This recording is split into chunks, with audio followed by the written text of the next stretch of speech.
ഒരു വീടിനെ സംബന്ധിച്ചിടത്തോളം ഏറ്റവും പ്രധാനപ്പെട്ട ഏറ്റവും മർമ്മപ്രധാനപ്പെട്ട ഭാഗം എന്ന് പറയുന്നത് ആ വീടിൻ്റെ കന്നിമൂലയാണ്.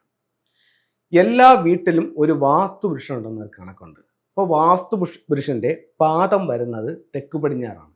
ഒരു വ്യക്തിയുടെ നിലനിൽപ്പിന് ഏറ്റവും ആവശ്യം എന്ന് പറയുന്നത് ചുവടുകളാണല്ലോ, പാദങ്ങളാണല്ലോ. അപ്പോൾ ആ കന്നിമൂല, അതായത് പാദം നഷ്ടപ്പെട്ടു പോയൊരു വീടെന്ന് പറയുന്നത് നിലനിൽപ്പ് ആകെ അവതാളത്തിലാവും. അതുകൊണ്ട് ഒരു കാരണവശാലും തെക്ക് പടിഞ്ഞാറ് നഷ്ടപ്പെടാനായിട്ട് നിങ്ങൾ സമ്മതിക്കരുത്. അങ്ങനെ നിങ്ങളുടെ തെക്ക് പടിഞ്ഞാറ് നഷ്ടപ്പെട്ടു പോയിട്ടുണ്ടെങ്കിൽ എന്ത് വില കൊടുത്തും നിങ്ങൾ ആ തെക്ക് പടിഞ്ഞാറിനെ തിരിച്ചെടുക്കേണ്ടതാണ്. ഒരുപാട് വീട്ടുകാർ തെക്ക് പടിഞ്ഞാറ് നഷ്ടപ്പെട്ടു പോലും അറിയാതിരിക്കുന്നുണ്ട്. കാരണം എന്ന് പറഞ്ഞു കഴിഞ്ഞാൽ പലരും പ്രോഗ്രാമൊക്കെ കണ്ടിട്ട് ഇവർ സ്വയം ഒന്ന് കറങ്ങി നോക്കും. കുഴപ്പമൊന്നുമില്ല, ദോഷമൊന്നും വന്നിട്ടില്ല, എൻ്റെ തെക്ക് പടിഞ്ഞാറുണ്ട് എന്ന് ഇവർ സ്വയം ധരിക്കും.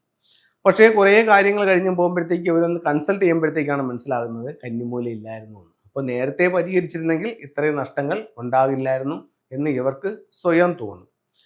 2-3 ഉദാഹരണങ്ങൾ പറയാം. ഇത് ഒരു വീടാണ്. ഇത് സൗത്ത്, ഇത് നോർത്ത്, ഇത് വെസ്റ്റ്, ഇത് ഈസ്റ്റ്, ഇത് സൗത്ത് ഈസ്റ്റ്, ഇത് സൗത്ത് വെസ്റ്റ്, ഇത് നോർത്ത് വെസ്റ്റ്, ഇത് നോർത്ത് ഈസ്റ്റ്. ഈ വീട്ടിൽ കന്നിമൂല പോയിട്ടുണ്ട്. മനസ്സിലായെന്ന് പറഞ്ഞു കഴിഞ്ഞാൽ നമുക്ക് ഒറ്റ നോട്ടത്തിൽ അറിയാൻ പറ്റത്തില്ല. പക്ഷേ എന്ന് പറഞ്ഞു കഴിഞ്ഞാൽ ഇതിൻ്റെ യഥാർത്ഥ കന്നിമൂല എന്ന് പറയുന്നത് താൻ്റെ ഇവിടെയാണ്. അതായത് ഇത്രയും ഭാഗം ഇവരിവിടെ ഒരു ചെറിയ വീതി, ചിലപ്പോൾ ഒരടി പോലും കാണത്തില്ല, ഇവിടെ ഒഴിവാക്കി, കണ്ടോ? എന്നിട്ട് ഇവിടെ നിന്നും ഒരു ചരട് പിടിച്ചു. ഇത് രണ്ടും കൂടെ കൂടിച്ചേർന്ന ഈ പോയിന്റാണ് യഥാർത്ഥ ഇവരുടെ കന്നിമൂല. ഇത് ഈ വീട്ടിൽ അവർക്കില്ല. അപ്പോൾ ഇതെന്താണ്? കന്നിമൂല നഷ്ടപ്പെട്ടു പോയ വീടാണ് അല്ലേ? കന്നിമൂല വിട്ടു പോകുമ്പോൾ എന്ത് സംഭവിക്കും? ഇവിടെ സമ്പത്ത് നഷ്ടപ്പെട്ടു പോകും. എന്തുകൊണ്ട് സമ്പത്ത് നഷ്ടപ്പെട്ടു പോകും? എല്ലാ വീട്ടിലും ഒരു വാസ്തു പുരുഷനുണ്ട്. വടക്ക് കിഴക്ക് ഭാഗത്ത് ശിരസ് വെച്ച് തെക്ക് പടിഞ്ഞാറ് ഭാഗത്ത് പാദം വെച്ച് വാസ്തു പുരുഷൻ കിടക്കുന്നു. അപ്പോൾ ആ വടക്കിഴക്ക് ഭാഗത്തു നിന്നാണ് വീട്ടിലേക്കുള്ള മാഗ്നറ്റിക് എനർജി കടന്നു വരുന്നത്. അത് എവിടെ പോയി സ്റ്റോർ ചെയ്യും? തെക്ക് പടിഞ്ഞാറ് പോയി സ്റ്റോർ ചെയ്യുന്നതാണ് വാസ്തുവിൽ പറയുന്നത്. അപ്പോൾ ഇവിടെ നിന്ന് കടന്നു വരുന്ന ഈ ഒരു സ്ക്വയർ ഇവിടെ കംപ്ലീറ്റ് അല്ലാത്തതിൻ്റെ പേരിൽ ഇവർക്ക് സമ്പത്ത് നിൽക്കാതെ പോകും. ഇത് എങ്ങനെ നമുക്ക് അറിയാൻ പറ്റും? നമുക്ക് നോക്കിയാൽ അറിയാൻ പറ്റും. ഇതിൽ ഇങ്ങനെ പൈസ ഇങ്ങനെ ഊരി തെറിച്ച് പോകുന്നതായിട്ട് ഇല്ല. പക്ഷേ ഈ വീട്ടുകാരുടെ അനുഭവത്തിൽ നിന്ന് നമുക്കറിയാൻ പറ്റും. ഇപ്പോൾ ഇവർ ഒന്നുകിൽ നിലവിളിച്ചുകൊണ്ട് പറയും, സാറേ 10 പൈസ കയ്യിൽ നിൽക്കുന്നില്ല, പൈസ വരുന്നുണ്ട്, അതിൻ്റെ 10 ഇരട്ടി ചിലവാണ്, എങ്ങോട്ട് പോകണമെന്ന് അറിയത്തില്ല എന്നവർ പറയാം. അതല്ലെങ്കിൽ നമുക്കിത് കണ്ടുകൊണ്ട് അവരുടെ അടുത്ത് ചോദിക്കാൻ പറ്റും, നിങ്ങൾക്ക് ഇവിടെ പൈസ നിൽക്കുന്നില്ലല്ലോ, പൈസയുടെ അധിക ചിലവല്ലേ, പൈസ വന്നാൽ കയ്യിൽ നിൽക്കത്തില്ലല്ലോ എന്ന് നമുക്ക് അവരുടെ അടുത്ത് ചോദിക്കാൻ പറ്റും. ഇത് രണ്ടിലും മറുപടി ഒന്ന് തന്നെയായിരിക്കും. അപ്പോൾ ഈ ഒരു കാരണം കൊണ്ട് ഇത്തരത്തിൽ സംഭവിക്കാം. ഇനി ഇത് അല്ലാതെ ചില പ്രശ്നങ്ങളുണ്ട്, അത് ഞാൻ പറഞ്ഞുതരാം. ഈ സൗത്ത് വെസ്റ്റ് ഭാഗം അവർക്ക് പോയിട്ടില്ല. ഇങ്ങനെ തന്നെയാണ് അവർ വീട് വെച്ചിരിക്കുന്നത്. അപ്പോൾ ഇതിലെങ്ങും കുഴപ്പമില്ല. ഇവരുടെ അടുക്കള നോർത്ത് വെസ്റ്റിലായിരുന്നു. അപ്പം ഒറ്റ അടുക്കള മാത്രമേ ഉള്ളൂ, ഇവിടെ ഒരു കിച്ചൺ മാത്രമേ ഉള്ളൂ. ഇവർക്ക് ഒന്ന് പുറത്തേക്ക് ഇറങ്ങാനുള്ളൊരു സൗകര്യമോ കാര്യങ്ങളോ ഒന്നുമില്ല. ഇവരെന്ത് ചെയ്തു? ഒരു 5 അടി നീളത്തിൽ ഇത്രയ്ക്കും വേണ്ടി ഒരെണ്ണം വെച്ചു. അപ്പോൾ ഇവർ വെക്കുന്നതിന് മുമ്പ് ഇവർക്ക് ഒരു സംശയം, ഇനി എന്തെങ്കിലും വാസ്തുദോഷം ഉണ്ടാകുമോ? ഇവരുടനെ ഇവരുടെ വാസ്തു നോക്കി ആളിനെ വിളിച്ചു ചോദിച്ചു, നമുക്ക് വടക്ക് പടിഞ്ഞാറ് ഭാഗത്ത് ചെറിയൊരു ചായ്പ് ഇറക്കിക്കോട്ടെ, നമുക്കിത് പാത്രങ്ങൾ കൊണ്ട് കഴുകി ഇറങ്ങാനും മഴ സമയത്തൊക്കെ ഇറങ്ങാനും ഒക്കെ ഒരു ബുദ്ധിമുട്ടുണ്ട്, ഒരു ചെറിയ ഷീറ്റ് ഇട്ട് എടുത്തോട്ടെ എന്ന് ചോദിച്ചു. അപ്പം പുള്ളി പറഞ്ഞു, കുഴപ്പമില്ല, നിങ്ങൾ ഈ നിലവിലുള്ള ഹൈറ്റിൽ നിന്നിട്ട് നിങ്ങൾ 1 അടി താത്തുകൊണ്ട് അവിടെ ചെയ്തോളാൻ പറഞ്ഞു. അപ്പോൾ ഇവരെന്ത് ചെയ്തു? പുറത്തേക്ക് 1 അടി താത്തുകൊണ്ട് ചെയ്തു. പക്ഷേ ഇവരുടെ ഇത് ചെയ്തതിന് ശേഷം അടുത്ത കുറേ നാളുകൾക്ക് ശേഷം ഇവരുടെ ഫലം എന്ന് പറഞ്ഞു കഴിഞ്ഞാൽ വീട്ടിൽ പൈസ നിൽക്കുന്നില്ല. ഭാര്യയും ഭർത്താവും തങ്ങളിൽ വഴക്ക്. എന്താണ് സംഭവം എന്നുള്ളവർക്ക് അറിയത്തില്ല. അങ്ങനെ ഇവരിയ്ക്കുമ്പോഴത്തേക്ക് ഒരു വാസ്തുക്കാരനെ വിളിച്ചു കാണിച്ചു എന്നിരിക്കട്ടെ, അല്ലെങ്കിൽ ഒരു ഫെങ്ഷുയിക്കാരനെ വിളിച്ച് കാണിച്ചു എന്നിരിക്കട്ടെ. അപ്പോൾ അദ്ദേഹം കറക്റ്റ് ചെയ്യുന്ന ഒരാളാണെങ്കിൽ പറയും, നിങ്ങളുടെ കന്നിമൂല പോയി. അതെങ്ങനെ സാറേ കന്നിമൂല പോയത്? ഇവിടെ വടക്ക് പടിഞ്ഞാറ് ഭാഗത്ത് നമ്മളൊരു വർക്ക് ഏരിയ ചെയ്തിട്ടുണ്ട്, സംഭവം ശരി തന്നെ. പക്ഷെ കന്നിമൂലയിൽ നമ്മൾ തൊട്ടിട്ടില്ല. കന്നിമൂലയിൽ നമ്മൾ ഒരു കാര്യവും ചെയ്തിട്ടില്ല.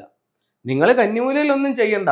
നിങ്ങൾക്ക് സംഭവിച്ചതെന്ന് പറഞ്ഞു കഴിഞ്ഞാൽ, നിങ്ങൾ ഈ വടക്ക് പടിഞ്ഞാറ് ഭാഗം പുറത്തേക്ക് ഇറക്കിയപ്പോൾ അതിന് സമാന്തരമായി ഈ ഭാഗം ഇല്ലാതെ വന്നപ്പോൾ ഈ പടിഞ്ഞാറും ഈ തെക്ക് പടിഞ്ഞാറും നിങ്ങൾക്ക് മിസ്സിംഗ് ആയി. ഇപ്പൊ ഈ വീടിനെ സംബന്ധിച്ചിടത്തോളം ഇവർ ചെറിയൊരു വർക്ക് ഏരിയ ചെയ്തപ്പോൾ ഇവർക്ക് 3 ദോഷങ്ങളുണ്ടായി. ഒന്നെന്താണ്, വർക്ക് ഏരിയ വന്നിട്ട് ഇവിടെ ഒരു ദോഷം വന്നു. രണ്ടെന്താണ്, ഇവിടെ മിസ്സിംഗ് ആയി, ഇവിടെയും മിസ്സിംഗ് ആയി, കന്നിമൂലയും പോയി. ഇത് ഇവരറിഞ്ഞിട്ട് പോലും ഇല്ല ഇവരുടെ കന്നിമൂല പോയിട്ടുണ്ടെന്നുള്ളത്. ഇനി വേറൊരു കാര്യം പറയാം. ഇവര് ഒരു കിഴക്ക് ദർശനമുള്ള വീടാണെന്ന് വെച്ചോ. ഇവരിങ്ങനെ ഇരുന്നപ്പോഴത്തേക്ക് ഇവരൊരു വണ്ടി വാങ്ങിയപ്പോഴത്തേക്ക് വണ്ടിക്ക് ഇടാനായിട്ടൊരു സ്ഥലം വേണം. ഇവരെന്ത് ചെയ്തു, പല യൂട്യൂബിലും കണ്ടപ്പോഴത്തേക്ക് തെക്ക് കിഴക്ക് ഭാഗം കാർ പോർച്ച് നല്ലതാണെന്ന് കണ്ടു. ഇവര് ഒരു GI പൈപ്പ് അവിടെ കൊടുത്തു, ഒരു GI പൈപ്പ് ഇവിടെ കൊടുത്തു. ഇവിടെ നിന്ന് ഒരു പൈപ്പ് ഈ ഭിത്തിയിലേക്ക് പിടിപ്പിച്ചു, ഇവിടെ നിന്ന് ഒരു പൈപ്പ് ഈ ഭിത്തിയിലേക്ക് പിടിപ്പിച്ചു. ഇവർ ഇത്രയും ഭാഗത്ത് ഒരു ഷീറ്റ് ഇട്ട് ഒരു കാർ പോർച്ച് പണിഞ്ഞു. വണ്ടി ഇടാൻ സ്ഥലം വേണോ അല്ലേ?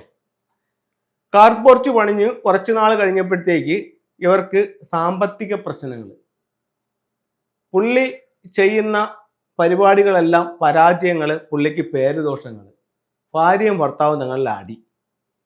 അപ്പോൾ എന്താണെന്ന് നല്ലൊരു കൺസൾട്ടനെ വിളിച്ച് കാണിച്ചാൽ അവർ പറയും ഈ പോർച്ച് പണിഞ്ഞതാണ് കാരണം.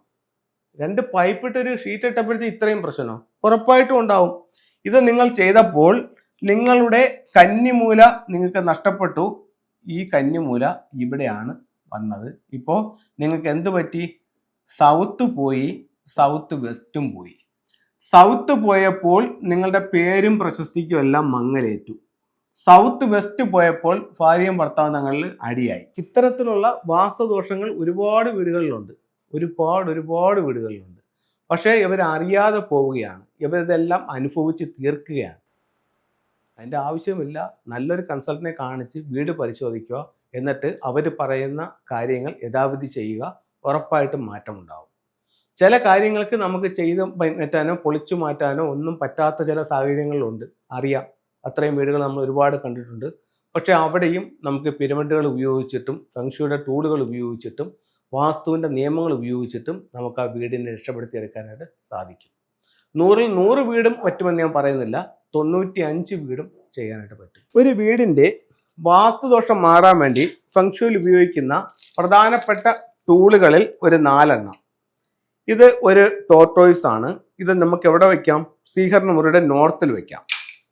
ഇത് ഒരു ഫീനിക്സ് ബേർഡ് ആണ്, സ്വീകരണ മുറിയുടെ സൗത്തിൽ വയ്ക്കാം. ഇത് ഒരു വൈറ്റ് ടൈഗർ ആണ്, സ്വീകരണ മുറിയുടെ വെസ്റ്റിൽ വയ്ക്കാം. ഇത് ഒരു ഡ്രാഗൺ ആണ്, സ്വീകരണ മുറിയുടെ ഈസ്റ്റിൽ വയ്ക്കാം. ഒരു വീട്ടിൻ്റെ ദൃഷ്ടിദോഷം മാറ്റാൻ വേണ്ടിയിട്ട് ടർക്കിഷ് ബ്ലൂ ഐ എന്ന് പറയുന്ന ഈ ഒരു ടൂള് വാങ്ങിച്ച് പ്രധാന ഡോറിൻ്റെ സമീപത്ത് ഹാങ് ചെയ്യാം. പുറത്തുനിന്ന് ഒരാൾ നോക്കുമ്പോൾ കാണുന്ന രീതിയിൽ. ഇത് കരിങ്ങാലി മാലയാണ്. ഇത് ഒരുപാട് റിസൾട്ടുള്ളൊരു മാലയാണ്. ഇതിനകത്ത് നെഗറ്റീവ് എനർജികളെ ഒഴിവാക്കാനും എപ്പോഴും ഒരു പോസിറ്റീവ് വൈബ് ഉണ്ടാക്കാനായിട്ട് നമുക്ക് ശരീരത്തിൽ ധരിക്കാവുന്നതാണ്. ഇത് ഒരുപാട് ഉപയോഗമുള്ളൊരു മാലയാണ്. അപ്പം നിങ്ങൾക്ക് നെറ്റിലൊക്കെ നോക്കിയാൽ ഇതിൻ്റെ പ്രയോജനങ്ങളൊക്കെ കാണാൻ പറ്റും. ഇത് ഒരുപാട് ഫിലിം സ്റ്റാർസൊക്കെ ഉപയോഗിക്കുന്നുണ്ട്. സുബ്രഹ്മണ്യ സ്വാമിയും ഇത് ഉപയോഗിച്ചിട്ടുണ്ട്. അപ്പോൾ സുബ്രഹ്മണ്യ സ്വാമിയുടെ കയ്യിലിരിക്കുന്ന വടി ഇത് കരിങ്ങാലി വടിയാണെന്നാണ് പറയുന്നത്. അപ്പോൾ ഇത്തരത്തിലുള്ളൊരു മാല ഉപയോഗിക്കുന്നതുകൊണ്ട് ഒരുപാട് നേട്ടങ്ങളുണ്ട്. ഇപ്പോൾ നമ്മൾ കൺസൾട്ടിങ്ങിനൊക്കെ പോകുമ്പോൾ ഇത്തരത്തിലുള്ള മാലകളൊക്കെ ധരിക്കുന്നുണ്ട്. അപ്പോൾ എല്ലാവർക്കും എല്ലാ ഐശ്വര്യങ്ങളും ഉണ്ടാവട്ടെ എന്ന് പ്രാർത്ഥിച്ചുകൊണ്ട് നിർത്തുന്നു. നന്ദി, നമസ്തേ.